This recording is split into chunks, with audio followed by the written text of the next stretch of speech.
Good morning, Alan. I notice you all dressed up this morning. What is the occasion? The occasion, Pierre, is that Ron has asked me to join him in a PowerPoint presentation to his new WFP students. You mean his workforce planning students? Well, good luck. You better get going. I just hope I make a good impression. I wonder if Ron is there yet. Well, I better take a couple of deep breaths before going up to Ron Ostrowski's office. Isn't that so typical? Ron is in there talking on the phone. Maybe I should go to the classroom and introduce myself. Are you our teacher? You look way too smart to be a CIT teacher. Actually, you look like a complete dork. I am neither a teacher nor a dork. I'm a fellow student who is helping Ron out today.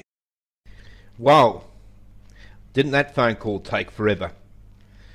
These students from hell, they think they're the most important thing on the planet. They talk and talk and talk. Anyway, I better get to that class. I think people are waiting for me.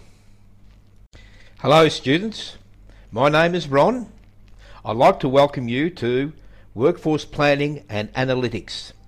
This is the first session of a few sessions, and I hope that by the end of the day you'll have walked away enjoying the sessions and having learned something. But before I start, I need to know, why are you here, Alan? Why are you actually here? Don't you remember, Ron? You asked me to participate in your presentation. So here I am. What do you want me to do? Alan, you are mistaken. I asked you to pay attention to my presentations, not participate in them. By the way, this isn't your class, is it? Oh gee, I stuffed up. I'm so sorry. What should I do? Just keep quiet and try to learn something. Alright, let me just start. The slide behind me talks about workforce planning and analytics as a useful prelude to the following 4 interventions. These interventions are retention and attraction, change management, learning and development, succession planning, and of course some organisations have in place mature age workforce strategies that retain valued mature work. As you know, our baby boomers are ready to retire. A lot of these occupy key management positions, and we need to keep them for a while to assist with our succession planning strategies. What must be remembered is that workforce capability and workforce planning go hand in hand. It's very important to get things into context when discussing workforce planning. Medium to large organisations tend to develop workforce capability frameworks. These include knowledge, skills and abilities to meet the organisation's objectives. So let me explain briefly what a capability is. A capability framework cascades down to several levels. Those of you in the Commonwealth Public Service might be very familiar with the Integrated Leadership Scheme, the ILS. Are you? Please answer. I know a little about the ILS scheme in the Australian Public Service. Please, Alan, enlighten us. After Alan's had a bit of a say, could the three-dimensional Ron pause this cartoon so that we can involve our class in a group discussion? Like most capability frameworks, the Australian Public Service has clusters of broad capability groups that define the key capabilities required by all Commonwealth public servants. The 6 clusters are exemplifies great service, shapes strategic thinking, achieves results, communicates with influence, exemplifies personal drive and integrity. Excellent, Alan. Now, the real Ron, not me, but the real Ron, could you hit the pause button while the class discusses workforce capability, or those students at home actually do some research on the topic?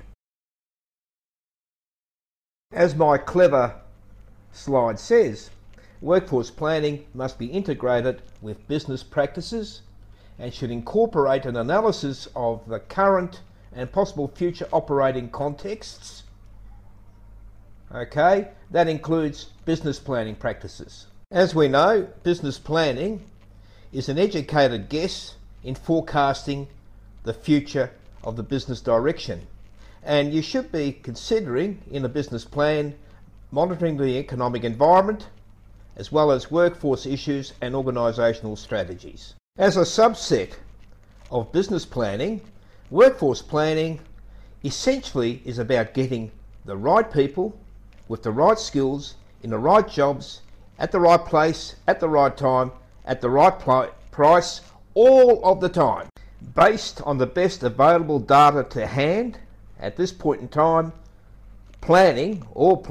business planning or workforce planning is an educated guess in attempting to forecast the future. If you really wanted to know what the future is, go and see a fortune teller. Good planning practice involves really looking at alternative business scenarios. The best case scenario, the worst case scenario, or a scenario where things are not going to change from where they are now. And these scenarios can be forecast 1 or 2 or 3 years out. Isn't that right, wrong? Yes, Alan, that is correct. Also, business planning and the direction of business planning informs the workforce planner. So workforce planning goes in synergy with the business planning. Is that understood? Synergy. That is a bit like dancing the tango. More importantly, the workforce planner needs to progressively monitor and review the workforce profile of an organisation. This is important in understanding future demand needs and future supply availability. So, the workforce planning process involves understanding future workforce demand in terms of what job roles are required and skill sets are needed for any special projects and any special business needs to meet the business objectives in accordance with the business plan. The key thing about workforce planning is determining the gap between projected supply of the workforce in terms of skills, occupational groups, job roles, and the demand for those skills and job roles. That is a key determinant and a key element of workforce planning. And the action plan is the workforce plan for HR interventions to address these gaps. Each HR intervention, like succession planning, is assessed on a cost-benefit basis. Before workforce planning can begin, the workforce planner needs to involve himself or herself in doing a lot of workforce analysis. Workforce analysis is a prelude to workforce planning. The analysis can actually examine and interpret a whole range of matters and bits of data that come to the workforce planner's attention, but let's look at entitlement take-up and unscheduled absenteeism, also the cost of recruitment activities, training costs, training take-up, salaries against job roles and occupational groups, workers' compensation take-up rates.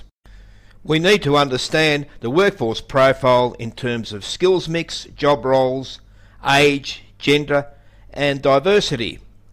More importantly, we need to understand the reasons for resignations, what age group resigns, what occupational groups resign, and the scale of likely retirements of our baby boomers who are ready to pack it in and go and do their sea change thing. So these are very important bits of data that the workforce planner needs to know. In later sessions, we'll be talking about how we identify those gaps in demand supply and how we come to understand what HR interventions are required for the action plan. The action plan, as we all know, is a key component of the workforce plan. If you don't understand this now, you will after we've had a few sessions on this topic. The important thing, of course, is that every action plan needs to be evaluated. Yes, it is important to evaluate the effectiveness of each HR intervention in meeting the supply and demand gap closing objectives of the workplace plan. Oh gee, thank you, Alan. It's important to know that, generally speaking, that review or evaluation occurs on an annual basis at the end of each year within the 3-year or 5-year workforce plan. And of course, sometimes organisations have significant change management events, and in those circumstances it might be wise to also review the workforce plan and those interventions within the workforce plan. Alright, we've now come to the last slide. Let's recap in this overview of workforce planning. There are 4 phases to workforce planning, and let's just discuss each of these. So let's recollect that phase 1 was the big business planning process, where you develop scenarios for future activities in accordance with the team and the organisational strategic plans and any other relevant external information that would inform that planning process. And of course, workforce planning is a subset of that business planning process. Workforce planning is very much informed by the business planning in terms of future demand and is in synergy with that business planning process. In phase 2, which we'll discuss in future sessions, we estimate strategies to bridge any demand and supply gaps between need for the organisation and have for the organisation in a future situation, that is, future years. Phase 3 looks at a supply forecast. How many people with certain skill sets and in what job roles and occupational groups will have in future years? That will help us determine the gap between supply and demand. In the 4th phase, the workforce planner works with HR specialists in determining all those interventions such as attraction and retention to enable the organisation to fill those gaps between demand and supply. I suppose, Ron, this is where you ask students if they want to do a runner. Well, this class sounds too heavy for me. So, I am doing a runner.